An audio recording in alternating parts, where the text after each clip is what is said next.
नमस्कार, उधमपुर अपडेट में आप सभी का स्वागत है। मैं हूं आपके साथ मानसी। चलिए जानते हैं आज दिन भर में क्या कुछ रहा खास। बीती रात उधमपुर में जम्मू कश्मीर राष्ट्रीय राजमार्ग पर ठंडा पद्दर क्षेत्र में एक सड़क हादसा पेश आया, जिसमें 2 युवकों की मौत हो गई और 2 युवक गंभीर रूप से घायल हो गए।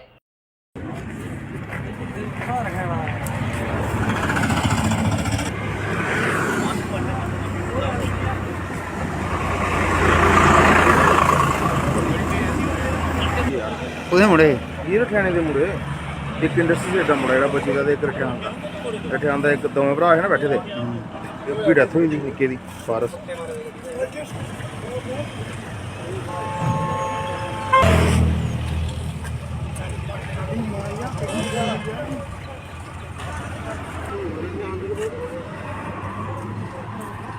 ठीक है पिछला डर के नहीं लगता मैं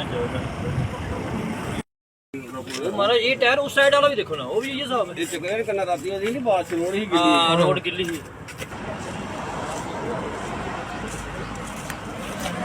11:15 बजे मैं बाहर निकला टॉयलेट के लिए, तो मुझे आवाज़ सुनाई दी। मेरा घर है पास में इधर, तो मैंने फटाफट जैकेट डाला, अंदर जैकेट डाल के मैंने बना ली, स्पीड में आ गया इधर रोड में।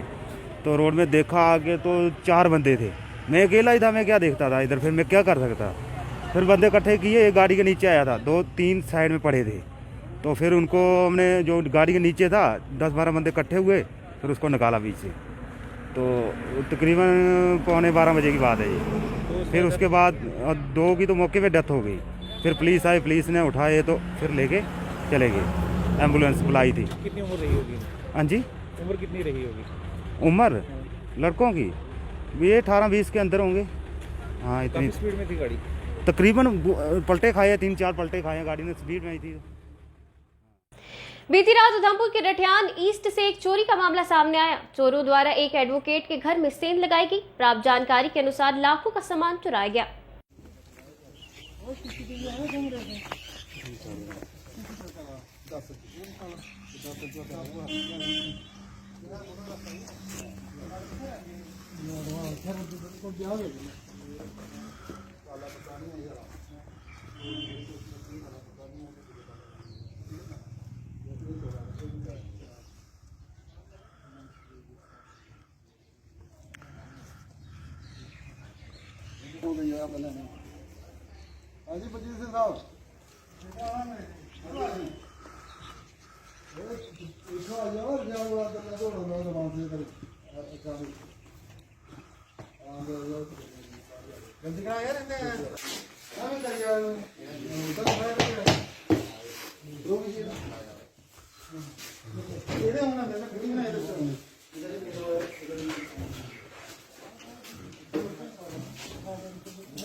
डोगरा क्रांति दल के मुख्य संरक्षक व पूर्व विधायक बलवंत सिंह मनकोटिया द्वारा रोंद में लगाया गया जनता दरबार। दोनों हाथ उठाओ भाई, नारा लगाना है, दोनों हाथ उठाने ऊपर। इंसाफ करो, बेरोजगारों के साथ इंसाफ करो, इंसाफ करो, इंसाफ करो, बेरोजगारों के साथ इंसाफ करो, इंसाफ करो, इंसाफ करो। झूठी सरकार होश में आओ, होश में आओ, होश में आओ। झूठी सरकार होश में आओ, होश में आओ, होश में आओ। बेरोजगारों के साथ इंसाफ करो, इंसाफ करो, इंसाफ करो। बेरोजगारों के साथ इंसाफ करो, इंसाफ करो, इंसाफ करो।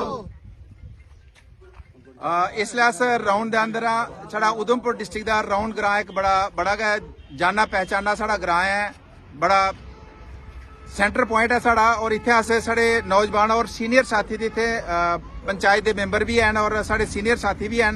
इत्थे साड़ी एक मीटिंग भी हुई है और मीटिंग उपर अलग अलग मुद्दों पर चर्चा हुई है और इन्हें राउंड दे सारे साथियों का ये मांग ही कि साड़ा जड़ा राउंड पंचायत है उधमपुर जड़ा विधान सभा क्षेत्र कन्ने लगना चाहिए। पहले चनैनी कन्ने रिजर्व रहा 26 साल तक और उधमपुर बिल्कुल कोल दा इलाका ओले भी इंदे ने ज्यादा हुई गए ने उधमपुर बजाय चनैनी च पाड़िया, लेकिन उधमपुर च हुण रखने जी अगर डिलिमिटेशन हुआ दी ओहदे च रखने दी सारें दी मांग है।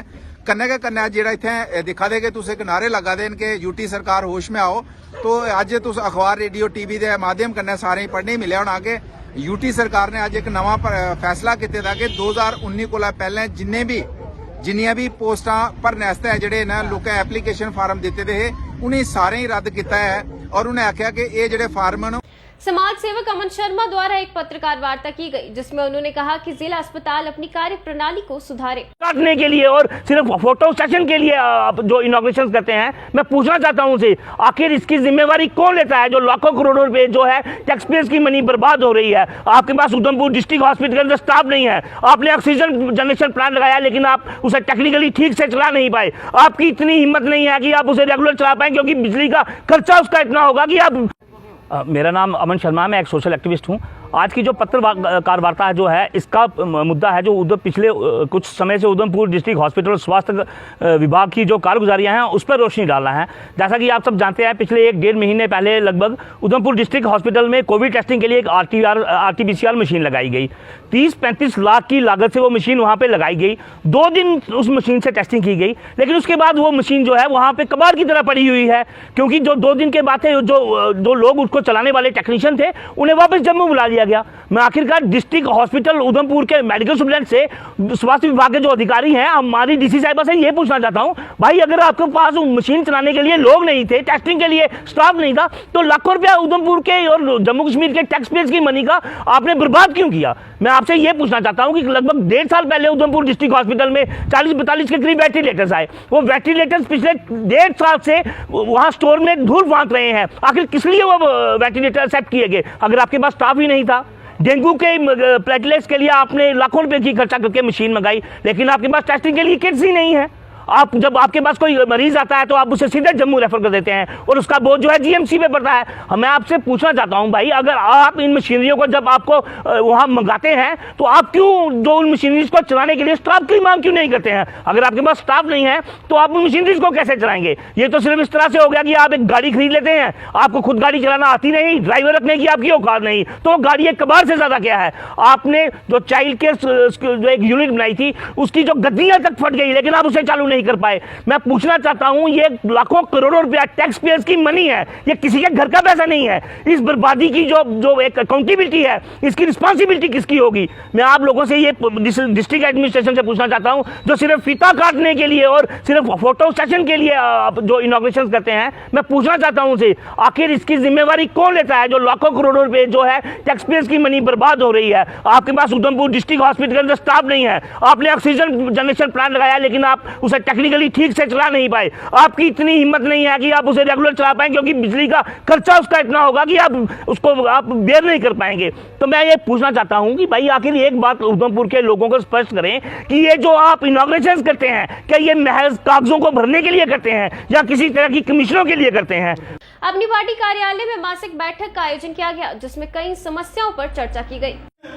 वो हमेशा उनका बेड़ा पार होता झूठ राजनीति सारी 370 टुटी 35 करोड़ी तो साथियों उस बिल कोई बाहर नहीं निकला था। कोई ऐसे भी टीम आखने जेडे गल करना लेने गल लोगे कि 370 टुटने बाद साड़ी जड़ी 200 क्या स्टेटहुड वापस होनी चाहिए। बाकी जेड़ा साथियों जिला अपना टाइम भाई आइयो बहनों अच्छे दिन आवे उन्हें तुम्हें घबराई जाना। आज ये मोदी ने बाहर निकला बाहर कट मोदी घर घर मोदी नहीं बाहर कट मोदी लिखो तो घर घर बुखारी लिखो। तो साथियों साढ़े सुबह देखिए आज यहाँ उधमपुर में हमारे जो जिला अध्यक्ष हैं हंसराज डोगरा जी, उनकी अध्यक्षता में हर महीने की 5 तारीख को यहाँ कार्यकर्ताओं की मीटिंग होती है और इस मौके पे यहाँ उधमपुर डिस्ट्रिक्ट के जो इंचार्ज हैं हमारे एक्स MLA फकीर नाथ जी, जो जम्मू सूबा के वाइस प्रेसिडेंट भी हैं, वो यहाँ आते हैं, मीटिंग लेते हैं। आज मुझे भी एज ए प्रोविंशियल प्रेसिडेंट मेरी सभी टीम के साथी यहाँ पे आए हैं और यहाँ हमने यहाँ लोगों की मुश्किलातें सुनी हैं, उधमपुर डिस्ट्रिक्ट के लोगों की, उसके साथ ही यहाँ जो लीगल कमेटी, जो लीगल सेल है जम्मू कश्मीर अपनी पार्टी का उधमपुर डिस्ट्रिक्ट में, ये जो टीम हमने नामजद की थी, इनको आज यहाँ पे हमने फैसिलिटेट किया है।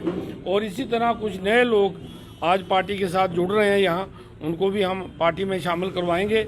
और लोगों को जम्मू कश्मीर अपनी पार्टी का जो प्रोग्राम है, जो हमारा पॉलिटिकल प्रोग्राम है कि हमारी रियासत बहाल होनी चाहिए, हमारे लोगों को ही नौकरियों में रोज़गार मिलना चाहिए और हमारी ज़मीनों पे अधिकार हमारे लोगों को होना चाहिए। इसी तरह जो हमारा इकनॉमिक एजेंडा है कि जम्मू कश्मीर अपनी पार्टी अगर सत्ता में आएगी तो हम, अगर सरकार लोग हमें मौका देंगे, हम 500 यूनिट बिजली जो है ये लोगों को फ्री देंगे। इसी तरह जिन लोगों को उज्ज्वला स्कीम के तहत सिलेंडर मिले हैं उनको 4 सिलेंडर हम फ्री भर के देंगे, हमारी सरकार बनेगी तो। इसी तरह जिन लोगों को पेंशन मिलती है, ये 1000 रुपया पेंशन मिलती है, हमारी पार्टी का ये कहना है कि अगर हम सत्ता में आएंगे हम 1000 से बढ़ा के 5000 ये करेंगे उन लोगों की पेंशन। इसी तरीके से जो सरकार आज आए दिन फैसले ले रही है, कल ही जो फैसला लिया है कि जितनी भी नौकरियां 2019 से पहले निकली थी और जिनका प्रोसेस कंप्लीट नहीं हुआ या जिनके केस कोर्ट में पेंडिंग है, उनको एलजी गवर्नमेंट ने वापस ले लिया। मैं समझता हूँ ये नौजवानों के साथ बहुत एक धोखा है। यहाँ आगे ही इतनी बेरोजगारी है, आगे ही हमारे नौजवान जो हैं ओवर एज होते जा रहे हैं और इस किस्म का ये जो ब्यूरोक्रेटिक डिसीजन लिए जा रहे हैं, ये मैं समझता हूँ कि अवाम के खिलाफ हैं। जम्मू कश्मीर अपनी पार्टी इन बातों का विरोध करती है और लोगों से जुड़े हुए मसले जो हैं वो जम्मू कश्मीर अपनी पार्टी उभारती रहेगी। आज हम यहाँ डिस्ट्रिक्ट प्रेसिडेंट साहब की क़यादत में यहाँ जो उधमपुर डिस्ट्रिक्ट की मीटिंग हो रही है, इन लोगों के मसले सुनने के लिए हम यहाँ आए हैं और जो मसले ये बताएंगे इनका निवारण करने के लिए हम पूरा प्रयास करेंगे। आज की खबरों में बस इतना ही। कल फिर मिलेंगे कुछ नई खबरों के साथ। तब तक मुझे और मेरी टीम को दीजिए इजाजत। नमस्कार।